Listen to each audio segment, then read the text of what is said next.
Hey everyone, thanks for watching. This is just going to be a quick demo of the reInvent 2020 agenda tool that I have. This will make it much easier to manage your schedule, figure out what sessions you want to attend, and actually get them onto your calendar, especially if you're using Google Calendar. I'll just give you a real quick tour here. It's got a data table of all the sessions. Right now there's 108.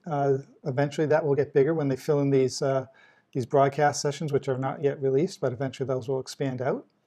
So reInvent's 3 weeks this year. It's, of course, virtually remote, starting November 30th through December 18th.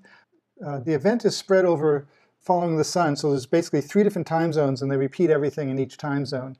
But that doesn't mean that you have to watch in your own local time zone. So if you're in the so-called Americas, which is based off PST, Pacific Standard Time, that is, you can find sessions and watch them here. But if you want to watch later in the day at night, then you might want to look at one of the other time zones. So you're not restricted. So this session catalog lets you find what you need when you can actually attend.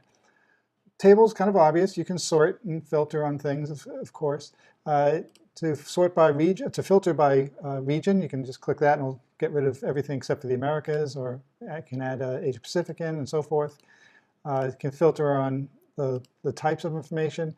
Probably most useful is to filter on the session type. So if you're looking for keynotes, you can see here we have all the different keynotes. Maybe I'll just look at them for the Americas, and you can see this is the America version. And if I go to Asia Pacific, you'll see they're the same, but just at different times.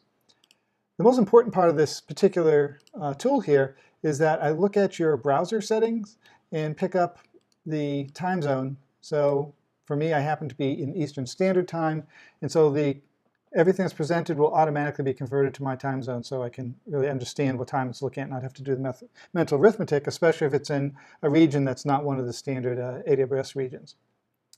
Now, as I find things, you can also, of course, use search. If I'm interested in IoT, I could just find the IoT sessions, or I don't know, maybe storage, and so forth. So as you find things that you're looking for, maybe I care about machine learning, care about spelling too. Machine learning, okay, well, maybe I want to go to see the keynote, but I'm working during the day, so maybe I'll see that at 7 o'clock and watch that on the rebroadcast. So I can click that and put that in my wish list. So now if I clear the search, you'll notice if I click on wish list, I can very quickly see all the things I'm actually scheduled for in one view. And so that's pretty handy. But then once you have that, just go export. You can export to a CSV file, and then down here there'll be a CSV file which you can follow these instructions here to directly import into your Google Calendar if you're using Google Calendar.